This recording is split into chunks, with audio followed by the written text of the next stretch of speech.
네, 안녕하십니까. 이번 시간에는 전세, 월세, 반전세에 대해서 알아보겠습니다. 전세. 전세는 보증금을 맡기고 집이나 상가를 임차를 하는데, 일단 우리가 많이 접하는 주택, 아파트 같은 주택, 집으로서 제가 설명을 하겠습니다. 집을 빌리는데 보증금만 주고 그 보증금을 나중에 받아서 나온다면 전세로 있는 겁니다. 그리고 보증금과 또 월세, 월마다 얼마를 부담을 하고 있다 그러면, 월차임을 부담을 하고 있다면 그것은 월세로 있다고 볼 수가 있겠죠. 그리고 그것이 반반 섞여서 보증금도 꽤 어느 정도 금액이 되고 월차임도 어느 정도 된다 그러면 반전세로 있다고 얘기를 할 수가 있겠습니다. 예를 들어 보겠습니다. 어떤 아파트를 빌리는데 1억에 전세에 있다 이렇게 하면 1억의 보증금만 주고 있는 것이고, 그 1억 원을 나중에 임대차 기간이 끝나고 나면 집주인으로부터 받아서 나오게 되겠죠. 그것은 전세로 있다고 그럽니다. 그와 달리 보증금을 1,000만 원을 주고 월차임 90만 원에 있다 이렇게 하면 보증금도 있고 월차임도 있으니까 이것은 월세로 있겠구나, 월세라고 생각을 하시면 좋겠습니다. 그리고 그것이 반반 섞여 있는 형태, 만약에 5천에 50만 원에 있다 그러면 이것은 반전세의 형태라고 보시면 되겠습니다. 이렇게 이제 전세, 월세, 반전세 개념이 이런 것인데, 전세라는 제도가 어떻게 생겼을까 한번 이렇게 생각을 해보게 됐습니다. 전세는 보통 이렇게 얘기를 흔히들 말씀을 하시는데, 우리나라에만 있는 독특한 임대차 제도다 이렇게 얘기를 합니다. 전세금은 얼마를 줘놓고 있다가 나중에 그 금액을 고스란히 받아서 나오니까 그게 집을 빌려주는 입장에서 득이 있을까? 그리고 그렇게 목돈을 주고 있다 그러면 임차인 입장에서도 득이 있는가 이렇게 생각을 해볼 수가 있겠습니다. 외국에는 대부분 우리가 얘기하는 보증금 얼마에 월세 얼마, 또는 이제 보증금이 없는 형태로 월세 얼마, 이런 경우가 많은 것 같습니다.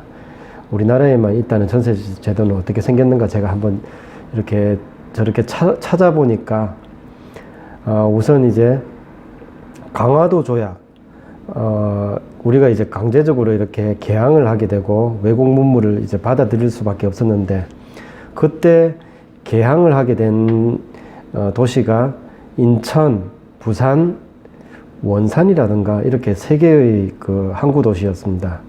인천을 보게 되면 서울과 가깝게 있으면서 그쪽으로 이렇게 많은 사람들이 유입이 되니까 서울의 인구가 갑자기 늘어나게 됩니다.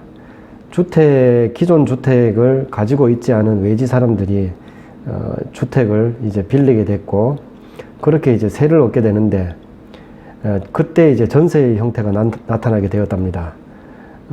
얼마를, 집값에 대해서 얼마를 주는데 보통 집값의 절반이라든지 집값에 훨씬 못 미치는 금액을 주고 세를 얻게 됩니다. 그렇게 세를 주는 쪽에서도 분명히 이렇게 득이 있었을 텐데, 최초에 그렇게 전세라는 제도가 나타나고 그 이후에 한국전쟁, 그리고 이제 급격한 산업화가 있게 되었죠. 그러면서 도시로 이렇게 많은 인구가 몰리게 됐는데, 주택은 부족하고 그 주택을 이제 임차하는 수요 입장에서는 월 얼마를 부담하는 것이 상당히 어려우니까 그 얼마의 목돈을 주고 전세를 얻게 되고, 그리고 이제 집주인 입장에서는 그 당시에는 현재와 같은 이제 은행 같은 이런 게 이제 활발하지도 않았던 것 같고, 그만큼 이제 돈도 부족했던 것 같고, 설령 이렇게 돈을 빌리더라도 금리가 꽤 비쌌던 것 같습니다. 그러니까 그 전세금을 받게 되면 목돈을 돌릴 수가 있고, 부족한 이제 집값을 충당을 할 수 있으니까 세 놓는 집주인 입장에서도 괜찮았던 것 같습니다.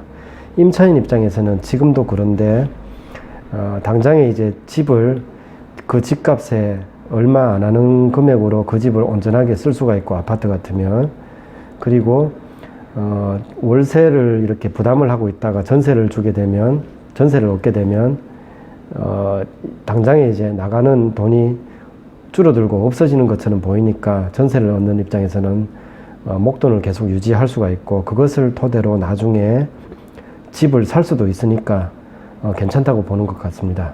이렇게 전세 제도는 서로의 필요에 의해서 생겨났는데 이렇게 유지가 되다 보니까 그만한 이제 또 폐해가 최근에 이제 생기게 된 것 같습니다. 어떤 것이냐 그러면 갭 투자라고 많이들 말씀을 하시는데, 집값에 비해서 전세 가격이 근접하니까 약간의 돈만 들이더라도 그 집을 사가지고 세를 줄 수가 있고, 그런 집을 여러 채 늘리게 된다면 뭐 한 사람이 여러 채의 집을 세를 주게 되는, 어떻게 보면 이제 조금 불공평하고 그 시세를 좌지우지할 수 있는 이런 정도까지 되게 되는 그 폐해가 생겨서 지금 여러 가지 이제 거기에 맞춰서 또 다른 제도가 이렇게 보완이 되고 그런 것 같습니다. 전세라는 제도를 보니까 저는 개인적으로 그 제도는 아주 괜찮은 것 같습니다.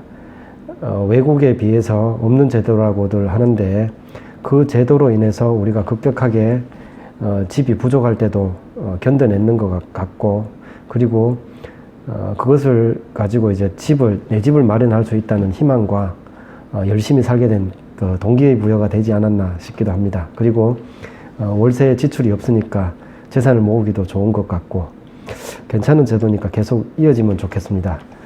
이런 전세 제도, 그리고 이제 월세를 부담하는 월세, 그리고 거의 중간 형태인 반전세. 반전세는 보증금과 월세가 있다 그랬는데, 이 반전세는 어떻게 나타나게 되었는가도 이렇게 한번 생각을 해봤습니다. 보통 이제 처음 전세를 주고 있다가 전세금을 시세에 맞춰서 이제 올리고자 하는 집주인이 몇 천만 원이든 뭐 1, 2억을 올려달라 그러면 임차인 입장에서는 목돈을 또 갑자기 마련하기 힘드니까, 그러면 그 나머지는 월세로 부담을 하겠습니다, 이렇게 된 것 같습니다.